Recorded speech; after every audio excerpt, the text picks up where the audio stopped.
Ashoka the great. Ashoka மன்னருடைய தர்ம சக்கரத்த தான் வந்து பார்த்தீங்கன்னா, நம்ம இந்திய நாட்டோட கொடிக்கு நடுவுல அசோக சக்கரமா யூஸ் பண்ணிட்டு இருக்காங்க. நம்ம இந்திய நாட்ட வந்து நெறைய பெரிய பெரிய மன்னர்கள்லாம் ரூல் பண்ணிட்டு இருந்திருக்காங்க. ஆனா, ஏன் ஸ்பெசிஃபிக்கா அசோக சக்கரத்த வந்து நம்ம இந்திய நாட்டோட கொடியில வச்சிருக்காங்க? அந்த அளவுக்கு அவர் வந்து ஒரு பவர்ஃபுல்லான மன்னரா இருந்திருக்காரு அப்படின்னு சொல்லி வரலாற்றுல சொல்றாங்க. அது மட்டும் இல்லாம நார்மலான ஒரு சாதாரண அரசரா இருந்த அசோகர் வந்து மிகப்பெரிய மாமன்னரா அசோகா த கிரேட் அப்படின்னு சொல்ற அளவுக்கு மாறுனதுக்கு காரணமா இருந்தது வந்து பார்த்தீங்கன்னா, கலிங்க யுத்தம் அப்படின்ற ஒரு போர். அசோகர் எப்படி மன்னர் ஆனாரு? அந்த கலிங்க போர்னால எப்படி ஒரு மாமன்னரா ஆனாரு? அப்படின்றதுக்கான கம்ப்ளீட் ஹிஸ்டரிய தான் வந்து நம்ம இந்த வீடியோல நம்ம பார்க்க போறோம். Welcome do this video. நான் உங்கள் மோகன்.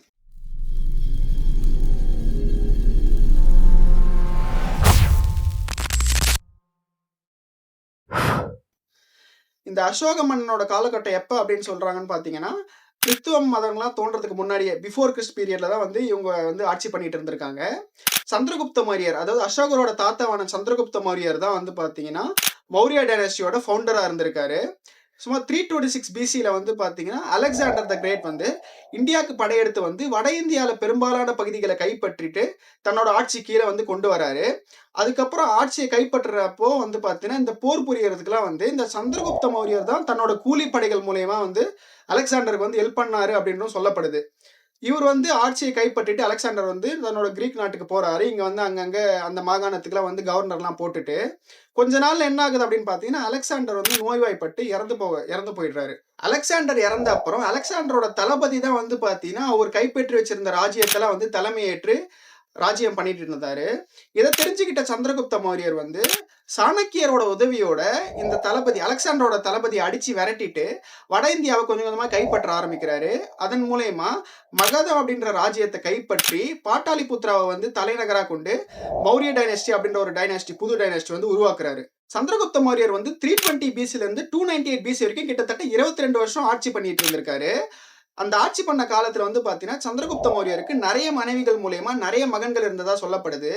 ஆனா, சந்திரகுப்த மௌரியருக்கு அப்புறம் ஆட்சியில அமர்ந்தது வந்து பாத்தீங்கன்னா, அவரோட முக்கியமான மனைவியோட மகனான பிந்துசாரா அப்படின்றவர் தான். சந்திரகுப்த மௌரியர் வந்து பாத்தீங்கன்னா, வட இந்தியால ஒரு சில பகுதியில தான் வந்து ஆட்சி பண்ணிட்டு இருந்தாரு. பிந்துசாரா வந்து அரசனான அப்புறம், இப்ப பாகிஸ்தானா இருக்கக்கூடிய இடங்கள், அது மட்டும் இல்லாம ஆப்கானிஸ்தான்ல கிழக்கு ஆப்கானிஸ்தான்ல இருக்கிற பகுதிகள், இந்தியாலயே வந்து பாத்தீங்கன்னா, நம்ப தமிழ்நாடு, கேரளாவ தவிர மீதி எல்லா இடத்தையும் வந்து கேப்சர் பண்ணி ஒரு மிகப்பெரிய சாம்ராஜ்யமா உருவாக்குறாரு மௌரியன் டைனாஸ்டிய. பிந்துசாராவுக்குமே வந்து பாத்தீங்கன்னா, நெறைய மனைவிகள் மூலியமா கிட்டத்தட்ட 101 பசங்க இருந்ததா சொல்லப்படுது. அதுல ஒரு மகன் தான் வந்து பாத்தீங்கன்னா அசோகர். இவர்ல இந்த அடுத்த இளவரசர், அடுத்த ராஜாவா ஆவறது அப்படின்னு சொல்லி ஒரு பட்டியல் இருக்கும் இல்லையா? அந்த பட்டியல்ல கூட அசோகரோட பேர் வந்து கிடையாது. பிந்துசாராக்கு அப்புறம் ராஜாவா போறது வந்து பார்த்தீங்கன்னா, அவரோட மகனான சுசிமா அப்படின்ற ஒருத்தர் தான் அப்படின்ற மாரி சொல்லியிருந்தாங்க. ஏன் அப்படின்னு பார்த்தீங்கன்னா, அசோகர் வந்து பார்க்கறதுக்கு வந்து ஒரு குள்ளமா, நல்லா பருமன், கொஞ்சம் குண்டா, கருப்பா இருப்பாராம். மத்த இளவரசர்கள் மாரி இல்லாம, தோற்றத்துல கொஞ்சம் வித்தியாசமா இருப்பாராம். அதனால வந்து பிந்துசாராக்கு வந்து அசோகர பெருசா புடிக்காம, சுசிமாவ தான் தன்னோட அடுத்த ராஜாவா, அவருக்கு அடுத்த வாரிசா வந்து தேர்ந்தெடுத்தாரு அப்படின்ற மாரி சொல்லப்படுது. இப்படி ஆட்சி போயிட்டு இருக்கிறப்போ என்ன ஆகுது அப்படின்னு பார்த்தீங்கன்னா, பிந்துசாராவோட அந்த ராஜ்ய எல்லைக்குள்ள வரக்கூடிய தக்ஷசீலா அப்படின்ற ஒரு நகரத்துல புரட்சி ஒண்ணு வெடிக்குது திடீர்னு. அந்த புரட்சி அடக்கிறதுக்காக இந்த பிந்துசாரா வந்து அசோகர போயிட்டு அந்த புரட்சிய வந்து கட்டுப்படுத்திட்டு வர சொல்றாரு. இப்ப அசோகரும் வந்து மன்னரோட ஆணையை ஏற்றுட்டு அந்த தக்ஷசாலாவுக்கு போயிட்டு அந்த புரட்சியை வந்து வெற்றிகரமா கட்டுப்படுத்துறாரு. இதனால தக்ஷசாலாவோட கவர்னரா வந்து அசோகர் வந்து நியமிக்கப்படுறாரு. அடுத்து உஜ்ஜயினி அப்படின்ற ஒரு நகரத்திலயும் வந்து பாத்தீங்கன்னா புரட்சி வெடிக்குது. அதையுமே கட்டுப்படுத்துறதுக்காக வந்து அசோகர் தான் அனுப்பப்படுறாரு. அங்கேயுமே வந்து போயிட்டு வெற்றிகரமா அந்த புரட்சியை கட்டுப்படுத்துறாரு. இதனால உஜ்ஜயினிக்குமே வந்து அவர் கவர்னரா ஆக்கப்படுறாரு.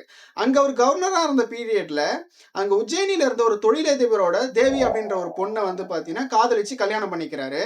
எதுவுமே வந்து பார்த்தீங்கன்னா, பிந்துசாராக்கு அவரோட அப்பாவுக்கு வந்து பிடிக்கல. ஏன் அப்படின்னு பார்த்தீங்கன்னா, நார்மலா ராஜ குடும்பத்த சேர்ந்தவங்கலாம் வந்து, இன்னொரு ராஜ குடும்பத்தோட சேர்ந்த ஒரு இளவரசிகளோ யாருனா தான் வந்து கல்யாணம் பண்ணி வைப்பாங்க. இவர் வந்து ஒரு சாதாரண தொழிலதிபரோட பொண்ண கல்யாணம் பண்ணிக்கிறது வந்து பிந்துசாராக்கு பிடிக்கல. அசோகருக்கும் அவரோட மனைவிக்கும் மகேந்திரன், சங்கமித்ரா அப்படின்னு சொல்லி 2 பசங்க, ஒரு பொண்ணு, ஒரு பையன் பொறக்குறாங்க. இந்த அசோகரோட ஒய்ஃப் வந்து பார்த்தீங்கன்னா, புத்த மதத்த சேர்ந்தவங்க தான். அப்பவே வந்து பார்த்தீங்கன்னா, அப்போ அவ்வளவா வட இந்தியால வந்து பெருசா புத்த மதம் வந்து பரவி இல்ல. ஆனா, இருக்கிற கொஞ்சம் இடத்துக்கு பரவுன புத்த மதத்தோட மையமா வந்து பார்த்தீங்கன்னா, அந்த மதிஷா அப்படின்ற ஊர் தான் இருந்தது. அந்த உஜ்ஜயினில இருக்கிற மதிஷா அப்படின்ற ஊர் தான் வந்து மையமா இருந்தது. இப்படி போயிட்டு இருந்த காலகட்டத்தில, தக்ஷசீலால வந்து மறுபடியும் ஒரு புரட்சி ஒண்ணு வெடிக்குது. இந்த புரட்சிய கட்டுப்படுத்துறதுக்கு இந்த வாட்டி வந்து அரசர் வந்து தன்னோட இளவரசனான சுசிமாவ வந்து ஆணையிட்டு அனுப்புறாரு. இந்த புரட்சியை கட்டுப்படுத்துறதுக்காக சுசிமா வந்து பாட்டாளிபுத்திராலேருந்து தக்ஷசிலாக்கு போறாரு. இந்த தடவை புரட்சி வந்து கட்டுக்கடங்காத அளவுல இருக்கிறதுனால, அத அடக்கிட்டு சுசிமா திரும்பி வர்றதுக்கு வந்து பார்த்தீங்கன்னா, ரொம்ப நாள் எடுக்குது. இந்த ரொம்ப நாள் எடுத்த இடைப்பட்ட காலகட்டத்தில வந்து பிந்துசாராக்கு வந்து கடுமையான நோய்வாய்ப்பட்டு படுத்த படுக்கையாயிடுறாரு. இறந்து போகக்கூடிய ஸ்டேஜ்க்கு போயிடுறாரு. இந்த டைம்ல அசோகர கூப்பிட்டு தந்தை வந்து என்ன சொல்றாருன்னா, ஒரு ஆணை ஒண்ணு இடுறாரு. அது என்னன்னா, "நீ வந்து சுசிமாவ போயிட்டு விரைந்து போய் தக்ஷசிலாலேருந்து கூட்டிட்டு வரணும்." அப்படின்ற மாரி ஒரு தூது ஒண்ணு குடுத்து அனுப்ப அனுப்ப சொல்றாரு. இப்ப வந்து அசோகருக்கு வந்து சுசிமா இல்லாம நான் வந்து ஆட்சியில உட்காரணும் அப்படின்ற மாரி ஒரு ஆசை ஒண்ணு வருது. இப்பதான் சாணக்கியரோட பேரனான ராதாகுப்தா அப்படின்றவரு அசோகர் அரசனாகுறதுக்கு வந்து உதவி பண்றாரு. அசோகர வந்து உடம்பு சரியில்ல அப்படின்னு சொல்லியும், தூது முடியாது அப்படின்ற மாரி சொல்லியும் வந்து நடிக்க சொல்றாரு. அதுவும் அசோகரும் அதே மாரி நடிக்கிறாரு. இப்போ வந்து அசோகர் வந்து பிந்துசாரா கிட்ட என்ன வந்து தற்காலிக அரசனாக்குங்க, அண்ணன் திரும்பி வர வரைக்கும் அப்படின்ற மாரி சொல்லி கெஞ்சுறாரு. இத கேட்ட பிந்துசாரா வந்து வலிப்பு நோய் வந்து அப்பயே இறந்து போயிடுறாரு. இதுக்கப்புறம் தற்காலிகமா வந்து அசோகர் வந்து தன்னைத்தானே ஆட்சியில அமர்த்திட்டு, சுத்தி இருக்கிற அந்த மகத ராஜ்யத்த வந்து கைப்பற்றி தன்னோட ஆட்சி கீழ வச்சிருந்தாரு. இத தெரிஞ்சு சுசிமா வந்து திரும்பி வந்து ராஜ்யத்துக்கு வராரு. அப்படி வரப்பட்ட சுசிமாவ வந்து அசோகர் வந்து ஆளுகள வச்சு கொன்னுடுறாரு. இதுதான் வந்து பார்த்தீங்கன்னா, அசோகர் வந்து முதல் படி மன்னர் ஆகுறதுக்கு போராட ஆரம்பிச்ச காலம் வந்து இந்த சுசிமாவ முதல்ல கொன்னது தான். அதுக்கப்புறம் தொடர்ந்து 4 வருஷத்துல வந்து பார்த்தீங்கன்னா, தன்னோட சகோதரர் எல்லாரையுமே கொன்னுட்டு, ஒரு நிரந்தர அரசனா வந்து அசோகர் தன்னை அறிவிச்சுக்கிறாரு. அரசனான ஆரம்ப காலகட்டத்துல வந்து பார்த்தீங்கன்னா, அசோகரே வந்து ரொம்ப கொடூரமான வகையிலலாம் போர் புரியிறாரு. இன்னமும் நெறைய இடங்கள வந்து போர் புரிஞ்சு கைப்பற்றுறாரு. அது மட்டும் இல்லாம அவரோட அந்தப்புரத்துல வந்து பார்த்தீங்கன்னா, கிட்டத்தட்ட 500க்கும் மேற்பட்ட பெண்கள் இருந்திருக்காங்க. நெறைய பெண்கள் வந்து அசோகரோட தோற்றம் பிடிக்காததாவும் சொல்லியிருக்காங்க. அவங்களெல்லாம் வந்து உயிரோடவே எரிச்சிருக்காரு அசோகர். இப்படி போயிட்டு இந்த காலகட்டத்துல தான் வந்து தன்னோட தாத்தாவாலயோ, தந்தையாலயோ கைப்பற்ற முடியாத கலிங்க நகரத்த வந்து இவர் கைப்பற்றணும் அப்படின்ற மாரி ஒரு முடிவு எடுக்கிறாரு. அப்படி முடிவெடுத்து கலிங்கத்த நோக்கி போர் புரிய போறாரு. கலிங்க நகரம் வந்து பார்த்தீங்கன்னா, அசோக அந்த டைனாஸ்டி வந்து இந்தியா ஃபுல்லா இருக்கு இல்லையா? அப்படி அத கம்பேர் பண்றப்போ கலிங்கம் வந்து ரொம்பவே சின்ன நகரம். ஆனா, இப்ப அசோகரோட அந்த படைய கம்பேர் பண்ணீங்கன்னா, ஒரு 10,00,000 பேர் இதுல இருக்காங்கன்னா, கலிங்கத்துல வந்து பார்த்தீங்கன்னா, கிட்டத்தட்ட ஒரு 1,00,000 பேர் தான் வந்து படை வீரர்களா இருப்பாங்க. அந்த அளவுக்கு தான் இருப்பாங்க. ஆனா, கலிங்கத்த வந்து இதுவரைக்கும் அவங்க தாத்தாவாலயோ, அவங்க அப்பாவாலயோ தொடக்கூட முடியல. ஏன்னா, அந்த அளவுக்கு இவங்க ரொம்ப பவர்ஃபுல்லா போர் திறன்லயும் எல்லாத்துலயும் வந்து அதிகமா இவங்களுக்கு ஈக்குவலா இருந்திருக்காங்க. ஸோ, இப்ப வந்து அசோகர் வந்து எப்படியாவது இவங்கள வீழ்த்தி ஆகணும் அப்படின்ற மாரி சொல்லி போர் புரிய போறாரு. இந்த டைம் வந்து ரொம்பவே ஆக்ரோஷமா இருக்கு போரு. ரொம்ப ரத்தக்களரியா இருக்கு. ரத்த ஆறா ஓடுது எங்க பார்த்தாலும். கொஞ்சம் கொஞ்சமா கலிங்கத்துல இருக்கக்கூடிய போர் வீரர்கள்லாம் இறந்து போக ஆரம்பிக்கிறாங்க. இத பார்த்த கலிங்கத்தோட பொதுமக்களும் சேர்ந்து இந்த போர்ல பங்கேற்று, நாங்க இந்த கலிங்க நகரத்த நாங்க விட்டுக் குடுக்க மாட்டோம் அப்படின்னு சொல்லி பொதுமக்களும் சேர்ந்து போர் புரிய ஆரம்பிக்கிறாங்க. இதெல்லாம் நடந்து ஒரு ஒரு கட்டத்துக்கு மேல அசோகரோட கை உயர்ந்து, இந்த போர்ல வந்து அசோகர் ஜெயிக்கிறாரு. கலிங்கத்த வந்து தன்னோட அப்பாவால, தாத்தாவால கைப்பற்ற முடியாத கலிங்கத்த வந்து நான் கைப்பற்றிட்டேன் அப்படின்ற மாரி ஒரு ஒரு வெற்றி களிப்பு வருது. ஆனா, இந்த போருக்கு அப்புறம் நடக்கக்கூடிய சம்பவங்கள்லாம் இருக்கும் இல்லையா? இப்ப நம்ப ஒரு எதிரி நாட வந்து நம்ம ஜெயிச்சுட்டோம் அப்டின்னா, இந்த போர் வீரர்கள்லாம் வந்து நீங்க 1001 படத்துல பார்த்திருந்தா தெரிஞ்சிருக்கும்.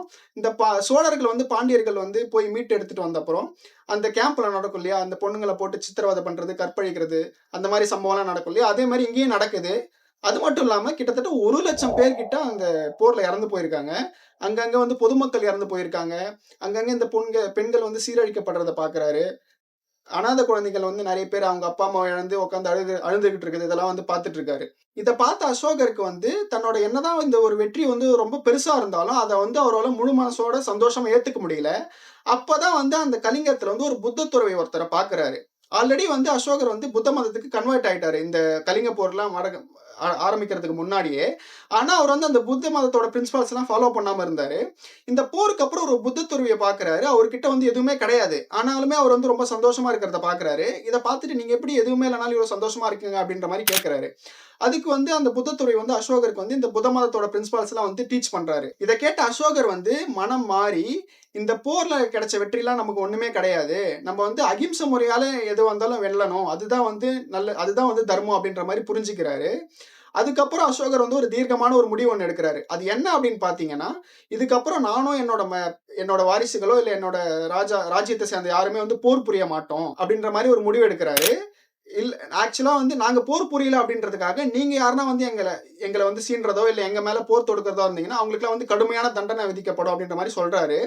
அதுக்கப்புறம் கிட்டத்தட்ட ஒரு 30 வருஷம் பார்த்தீங்கன்னா, அகிம்சை முறையிலே வந்து ஒரு மிகப்பெரிய இப்ப நம்ம இந்தியா அளவுக்கு ஒரு பெரிய ராஜ்யத்த வந்து கட்டி ஆள்றது வந்து அவ்வளோ சாதாரணமான விஷயம் கிடையாது.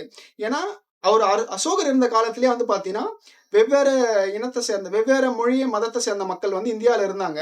இவங்க எல்லாரையும் ஒண்ணா சேர்த்து இணைச்சு ஒரு ஆட்சிய பண்ணணும் அப்படின்றது வந்து சாதாரண விஷயம் கிடையாது. அதையுமே வந்து ஒரு அகிம்சை முறையில வந்து ஃபுல் அண்ட் ஃபுல்லா நடத்தியிருக்காரு. ஸோ அதுவரைக்கும் சாதாரண மன்னரா இருந்தவரு, இந்த அகிம்சை மொழியால ஒரு 30 வருஷம் வந்து ஒரு நல்ல ஆட்சிய புரிஞ்சிருக்காரு அப்படின்றதால தான் வந்து, அவர் வந்து அசோகா த கிரேட் அப்படின்ற மாரி சொல்றாங்க. அசோகர் ஆட்சி பண்ண ஆரம்ப காலகட்டத்தில புத்த மதம் வந்து இந்தியா முழுக்க பெருசா பரவி இல்ல. இந்த கலிங்க போர்ல ஜெயிச்சு அசோகர் வந்து இந்த புத்த மத துறவியோட இந்த டீச்சிங்ஸ கேட்டு ஃபுல் அண்ட் ஃபுல் அவரு எப்படி புத்த மதத்த பின்பற்ற ஆரம்பிச்சாரோ, அதுக்கப்புறம் தான் வந்து பார்த்தீங்கன்னா, புத்த மதத்த வந்து இந்தியா முழுக்க பரப்புறதுல மிகுந்த முனைப்புடன் இருந்தாரு. அதுக்கப்புறம் தான் தன்னோட மகன், மகளான மகேந்திரன் சங்கமித்ராவ வந்து இந்தியா முழுக்க இல்லாம ஸ்ரீலங்கா வரைக்கும் இந்த புத்த மதத்த பிரச்சாரம் செய்யறதுக்காக அனுப்பி, நெறைய புத்த மதத்த சேர்ந்தவங்கள வந்து அந்த நாட்ல வந்து உருவாக்குனாரு. அசோகரோட கூற்றுப்படி ஒரு மன்னன் வந்து என்னதான் மாவீரனா இருந்தாலும், எவ்வளோ போர் புரிஞ்சாலும், அதெல்லாம் விட அகிம்சை வழியில ஒருத்தர நல்வழிப்படுத்துறது, அகிம்சை வழியில ஆட்சி பண்றது தான் வந்து பார்த்தீங்கன்னா உத்தமமானது. அதுதான் வந்து நல்லது அப்படின்ற மாரி வந்து டீச்சிங்ஸ் வந்து குடுத்துட்டு போயிருக்காரு. அது மட்டும் இல்லாம இந்தியாவுக்கு வந்து பல நல்ல விஷயங்கள வந்து அசோகர் வந்து பண்ணிட்டு இருந்திருக்காரு. இப்ப நம்ம பார்க்குற 2 சைடுல நம்ப மரம்லாம் நட்டு வச்சிருக்காங்க இல்லையா ரோட்ல, ஹைவேஸ்ல. இதெல்லாமே வந்து அசோகர் காலகட்டத்திலே அவரு உருவாக்குன முறைகள் தான் அப்படின்ற மாரி சொல்லப்படுது. அது மட்டும் இல்லாம இன்னும் ஏகப்பட்ட விஷயங்கள வந்து இந்தியாக்காக நல்லத வந்து பண்ணிட்டு போயிருக்காரு அப்படின்ற மாரி சொல்றாங்க. 1947 ஜூலைல அதாவது சுதந்திரம் வாங்குறதுக்கு 1 மாசத்துக்கு முன்னாடி, நம்ம இந்திய நாட்டோட கொடியோட அந்த வடிவமைப்ப வந்து இறுதிப்படுத்துற அந்த கூட்டத்துல, நேரு தான் வந்து அசோகரோட சக்கரமான அந்த அசோக சக்கரத்த வந்து நம்ம நாட்டோட கொடியில இருக்கணும் அப்படின்ற மாரி முன்மொழிஞ்சாரு. அசோகர் வந்து 232 பிசில வந்து இறந்து போறாரு. அசோகர் இறந்த அப்புறம் கொஞ்சம் கொஞ்சமா வந்து மௌரிய டைனஸ்டி வந்து வீழ்ச்சிய சந்திக்குது. மொத்தமா 137 வருஷம் வந்து பார்த்தீங்கன்னா, இந்த மௌரிய டைனஸ்டி வந்து ஆட்சியில இருந்திருக்கு அப்படின்ற மாரி சொல்றாங்க. அதுக்கப்புறம் இந்தியா வந்து பல ராஜாக்கள் வந்து ஆட்சி பண்ணிட்டு இருந்திருக்காங்க. குறிப்பிடத்தக்க வகையில வந்து முகலாயர்களா இருக்கட்டும், ஆங்கிலேயர்களா இருக்கட்டும், அதுக்கு முன்னாடி இருந்த ராஜாக்கள் ஆகட்டும், சத்ரபதி சிவாஜி அந்த மாரி ஆளுகளா இருக்கட்டும். ஸோ, இந்த மாரி இந்தியாவ யார் யாரெல்லாம் ஆட்சி பண்ணாங்க அப்படின்ற மாரி, அசோகரோட பீரியடுக்கு அப்புறம், இப்ப நவீன கால இந்தியா வரைக்கும் எந்தெந்த மன்னர்கள்லாம் வந்து இந்தியான்ற பெரிய மாகாணத்த வந்து ஆட்சி பண்ணாங்க அப்படின்ற மாரி ஒரு சீரிஸ் வந்து நம்ம யூடியூப் சேனல்ல வந்து போடலாம் அப்படின்ற மாரி முடிவு பண்ணியிருக்கோம். அதுல எந்தெந்த ராஜாக்கள்லாம் ஆண்டாங்களோ, அவங்களோட கதைகள வந்து ஒரு ஒரு எபிசோடா வந்து நம்ம போடலாம் அப்படின்ற மாரி யோசிச்சுட்டு இருக்கோம். அத பத்தி நீங்க என்ன நினைக்கிறீங்க அப்படின்றத கமெண்ட்ல சொல்லுங்க. இந்த அசோகரோட கதைய பத்தி நீங்க என்ன நினைக்கிறீங்க அப்படின்றதையும் கமெண்ட்ல சொல்லுங்க. இன்னொரு வீடியோல பார்க்கலாம். அதுவரைக்கும் டாடா, பாய் பாய் ஃப்ரம் மோகன்.